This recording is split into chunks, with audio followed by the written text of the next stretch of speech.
Once upon a time in a small village named Queenobi in Anambra State, there lived one of the richest man, popularly called Chief Obinna Okeke. Chief Obinna owned one of the biggest shops in Nnewi where he sold motor spare parts. He was a very rich man. Money was never his problem. Many people envied his success and saw him as a fulfilled man.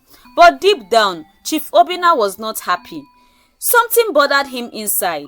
Chief Obinna had a very beautiful wife and 4 daughters, but no son, no male child to continue his legacy when he is dead and forgotten. His family members constantly reminds him of how important a male child is in Igbo land, and they persuaded him to marry a second wife who might give him a son.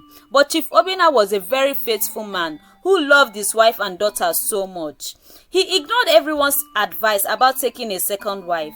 Instead, he took care of his wife and daughters, provided everything they need, and ensured his family lacked nothing that money could afford. His daughter attended the best school in Anambra, while his wife owned a very big supermarket. After some years, his wife got pregnant. They were very happy and hopeful for a male child, and thankfully, God blessed the family of Chief Obinna Okeke with a son. She gave birth to a bouncing baby boy. Everyone was happy. The whole Queenobi community celebrated with Chief Obinna.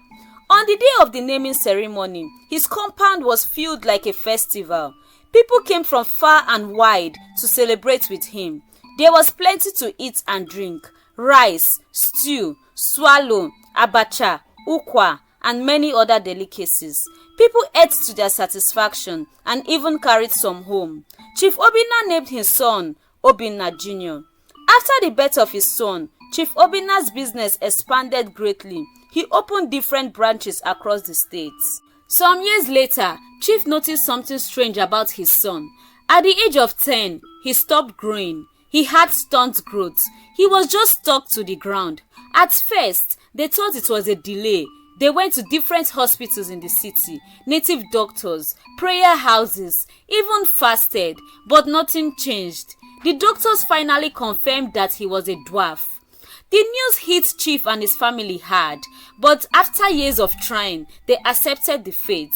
They loved and cared for him even more because they believed he is a special child. Obinna Jr. lacked nothing. His shoes came directly from Italy, his bed sheet from Dubai, and his birthday cakes could feed the whole street. Chief always say, "All I have belongs to my son. My daughters will marry and go, but my son will carry on my name and legacy." After many years, Obinna finished secondary school. He wrote JAMB like everyone else and scored so high that people in the village started calling him small body big brain. Chief did not waste time. He sent him to one of the best private universities in Nigeria, a big private university full of rich kids. Obinna had a driver, a comfortable off-campus apartment, and a monthly allowance that could feed 5 families. He lacked nothing, absolutely nothing. Obinna went to school with dreams, not just to learn, but to meet real people, make friends, and above all, to fall in love. But reality hit him in the face. The first girl he liked was Kemi, a law student. Kemi was tall, dark, beautiful, and friendly. Obinna admired how she laughed and spoke. He bought her lunch, gave her small gifts, and even supported her financially. One day, Obinna confessed his feelings to Kemi. She smiled and said, "You are sweet, Obinna, but I can't date someone like you." "Someone like me?" he asked. "You know what I mean, Obinna." That night, Obinna sat by his window, staring into space. He could not sleep. He was just confused. But he did not stop there. Other girls came. Some smiled, called him darling and my king, but they only wanted his gifts, his money, and his father's wealth. Then came Amaka, a young Igbo girl who always called him my husband in public. Obinna was so happy. He told everyone she was different. But 3 weeks later, Amaka blocked him after taking his gifts and brand new phone he bought for her. Obinna was left heartbroken again. After the heartbreak, Obinna nurtured his soft heart and moved on.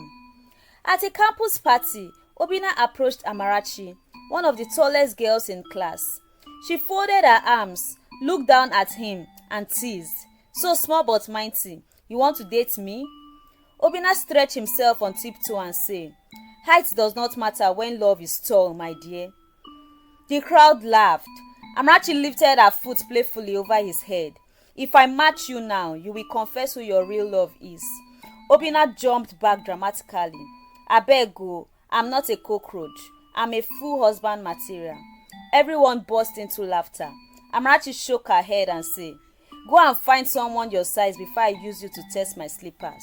At a social night, Obinna danced with a tall girl. His head barely reached her shoulder.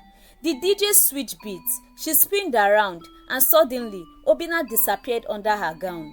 The DJ stopped the music and shouted, find Obinna before he suffocates. The crowd laughed until tears rolled. Despite everything, Obinna never gave up. He had a very clear spec. Tall, slim, beautiful, with skin like glass, a soft voice, and dressed like a queen. The funny thing was, many girls actually loved him genuinely. Girls that are simple, short, and chubby. The ones who looked past his size. But Obinna never looked their way. He always tell them straight up, you are not my spec, please. Sometimes, he even laughed and body shamed them. Another girl named Chidinma stood out. She was fat and average in height. She brought him food under the rain, checked on him, and Obinna was surprised by the kind of love Chidinma was showing him. But Obinna told her straight, Chidinma, you are nice, but I can't date you.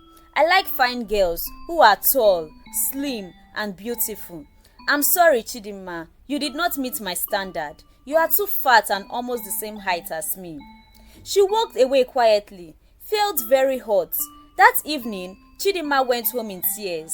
She couldn't hold the pain alone, so she visited Chioma, Obinna's elder sister, who was already married with children. With pains in her heart, eyes filled with tears, Chidinma said, your brother insulted me.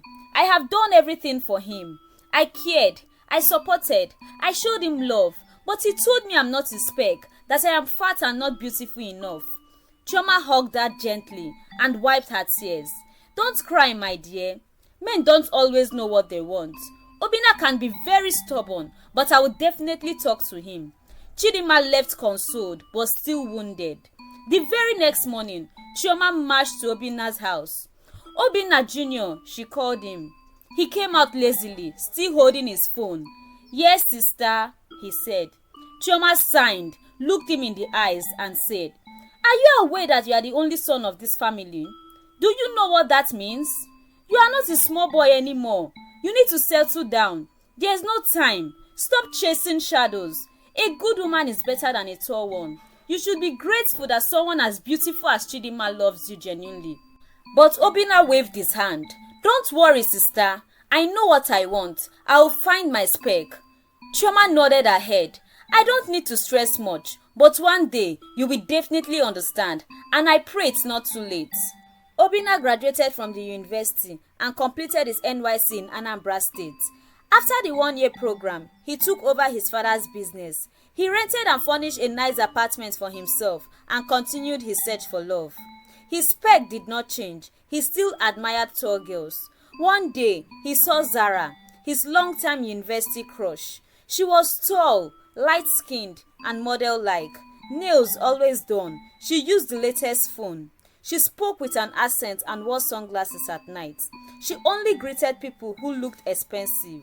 Obinna fell very fast again. He approached her, spoiled her with flowers, iPhones, and even paid for her flight just to take her out for an expensive dinners in Lekki. She called him babe and posted his gifts online, but never posted his face. Zara asked Obinna for 500,000 for a family emergency. He gave her without blinking. 2 weeks later, after Obinna tried and failed to reach Zara, she completely vanished. She blocked him everywhere. When he went to the house he had rented for her, someone told him that Zara had traveled away with her real boyfriend. Obinna did not come out of his room for days. He could not eat. He cried loudly. Why do I push away the girls that loves me and the ones that I like? Uses me like an ATM. After some weeks, Obinna brushed aside his obsession with chasing a speck in girls, and he decided to focus more on his business, pouring his energy into expanding and managing what his father had built. One rainy day in Onitsha main market, Obinna saw Chidinma again. She had started a small fashion business and was struggling under the rain with heavy bags of fabrics. For the first time, Obinna did not see her as not his speck. He saw her strength, her kindness, and her heart. He ran to help, but she hesitated. She still remembered how once he rejected her, but she later accepted his help. Over the time, they began talking again. Slowly, Obinna realized the truth. Love isn't about height, complexion, or glamour. Love is the person who stands with you through rain and sun. One evening, as the market became quiet, Obinna knelt down, though he was already there halfway by default, and he said, "Chidinma, I chased tall shadows, forgetting the real light God gave me. I don't want height anymore. I want your heart, and your heart is the biggest I've ever seen. Will you marry me?" Chidinma's eyes filled with tears, and she smiled and said yes. 1 month after Obinna knelt down, not just to propose, but to pour out his whole heart, the wedding date was set, and when that day finally came, the town stood still. The hall, it was filled to the brim, the food overflowing, the drinks endless, the music loud enough to shake old memories. But most people did not just come for jollof rice or small chops. They came for Chidinma, Obinna's bride, the beautiful one, the woman who said yes to the one everyone called too short, too small, and not their class. Some came out of curiosity, some came in disbelief, a few came in silent jealousy, but they all came. They saw what love looked like when it wasn't based on height, money, or noise. Obinna did not just glow, he shined like the sun, wearing a well-fitted suit and a smile that couldn't be measured in inches. He stood in front of the hall, filled with crowd, with tears in his eyes, as he watched his bride Chidinma walk down the hallway like a queen who had finally found her king, not because he was tall, but because he stood tall in love. As they exchanged vows, many wept, not because it was sad, but because it was real. That day wasn't just the happiest day of Obinna's life. It was the day the whole world learned that true love has no height requirement. Thanks for watching, guys. Don't forget to like, comment, and subscribe for more interesting story from Tales by Queenobi. A quick question. If you were the one, will you accept Obinna's proposal? Drop your answer on the comment section. Thank you.